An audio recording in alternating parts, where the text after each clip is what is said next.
Good afternoon to all. So in this physics class, we are going to see about the distribution of charges in a conductor and action at points. First topic, distribution of charges in a conductor. Consider two metallic spheres A and B and also their radius R1 and R2. It can be connected by a thin connecting wire and the charge is distributed into both the spheres equally. That's why the electrostatic potential is also same in both the spheres, and also the charges are distributed only on the surface and there is no net charge inside the conductor. Let's see the derivation about the two conductors that are connected through the connecting wire. The electrostatic potential at the sphere A, that is VA, is equal to 1 by 4 pi epsilon naught Q1 by R1. At B point, VB is equal to, that is also 1 by 4 pi epsilon naught Q2 by R2.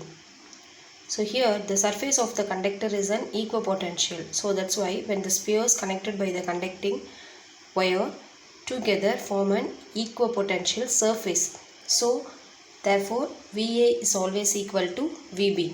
So you have to equate the two equations, then cancel all the values, then finally you will get Q1 by R1 is equal to Q2 by R2. So that is the equation. So now we have to find out the charge density of the surface of the sphere A and also B. So you know that charge density is considered as a sigma. So for A, sigma 1, B, sigma 2. So here the charge density can be find out the Q is equal to A into charge density. So Q1 is equal to A. What is the value of that is sphere, area of the sphere, 4 pi r square. So for Q1, 4 pi r1 square sigma 1. For Q2, 4 pi r2 square sigma 2. So substitute these two Q1 and Q2 values in the above equation. Then you will get, finally cancel the R1 value and 4 pi value. Then finally you will get sigma 1 R1 is equal to sigma 2 R2. So sigma R is equal to constant. That is the final conclusion. So here the sigma is always inversely proportional to the R value, that is radius of the sphere. So this equation gives their conclusion of when the radius of the sphere is large, so the charge density is small. When the radius of the sphere is small, the charge density is large. The next topic is action of points. Let us consider this irregular shape. In this irregular shape, we have to consider the two area, that is A and B. The area A considered as one of the sphere and also the B considered as one of the sphere. So in this sphere, so already we conclude that sigma R is equal to constant. So here the A sphere considered as a smaller radius and the B sphere considered as a larger radius. So A sphere smaller radius represents the higher charge density at the surface, and also for B sphere consider the lower density on the surface of the charges. So when compared to for these two spheres, the A only covers a large of charges of the surface of the sphere.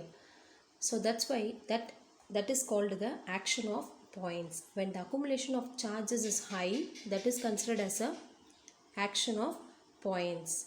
So this picture represents the action of points at the surface in A. Next, it can be application. This application can be in our day-to-day life as, that is lightning arrestor. So you just consider in this picture, that is the building is there. In this building, at the top of the building, the lightning rod, that is considered as a lightning arrestor. In this lightning rod, when the comb of small spikes are arranged, so that can be connected to the rod, that is a copper rod. So and this copper rod connected to the ground and also fixed one of the copper plate in the ground also. So when the clouds crossing over that is the lightning cloud crossing over that spikes, so what happens really, when the cloud particles are arranged, that is ionized, gets ionized, because the spikes are positive charged and the clouds can be neutralize the negative charges. It can be able to attract that. So, and due to this attraction, it can be neutralize all the negative values and it can be comes down to the ground value. So because we have to prevent the damage of the building for that lightning. So this is the application of the action of points. The next and the last topic is Van de Graaff generator. So this diagram represents the Van de Graaff generator. So here the graphical representation is also there. So graphical means that is the outline of the diagram is also there. So this device is used to liberate a large amount of positive charges. So and also it can be able to produce the potential difference of 10 to the power 7 volt. So that is the usage of this Van de Graaff generator. So it can be generate the positive charges. So in this Van de Graaff generator works under the principle of electrostatic induction and also action at points. This is the principle of this Van de Graaff generator. So electrostatic induction, it can able to produce the charges, and also action at points, it can be produces the charges at the surfaces. So then construction, when the large hollow sphere that can be fixed on that insulating stand, so that is considered as a that large insulating stand, sphere constructing that can be fixed on the constructing stand, and also the two pulleys B and C that can be mounted at the center of the hollow sphere, and another one is also fixed at the bottom.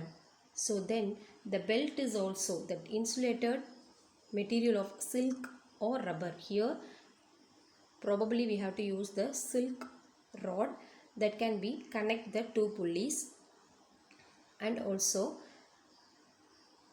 the two combs can be fixed. The metallic conductor combs can be fixed. That can be represented as E and D or fixed. One of the comb is fixed at the pulley B and another one is fixed at pulley C. Then it can be the comb D can be maintained at the potential of 10 to the power 4 volt by the power supply, and also the upper comb E is connected to the inner side of the metal sphere. Then working when you are giving the potential at 10 to the power 4 volt by the power supply. So then due to that high electric field near comb D, the air gets ionized and the positive charges are pushed towards the belt, and it can be rotated in the anti-clockwise direction, and the negative charges are attracted towards the comb D. Then also the positive charges stick to the belt and move up. When the positive charges, it will attain the reach of the comb E, then the large amount of negatives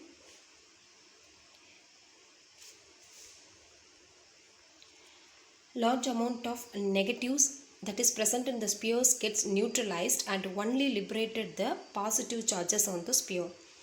So this can be continued for every rotation.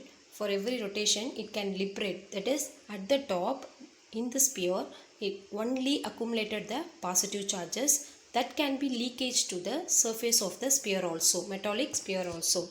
So that's why it can able to produce a large amount of positive charges at the top of the sphere, that is also on the outer surface of the sphere also.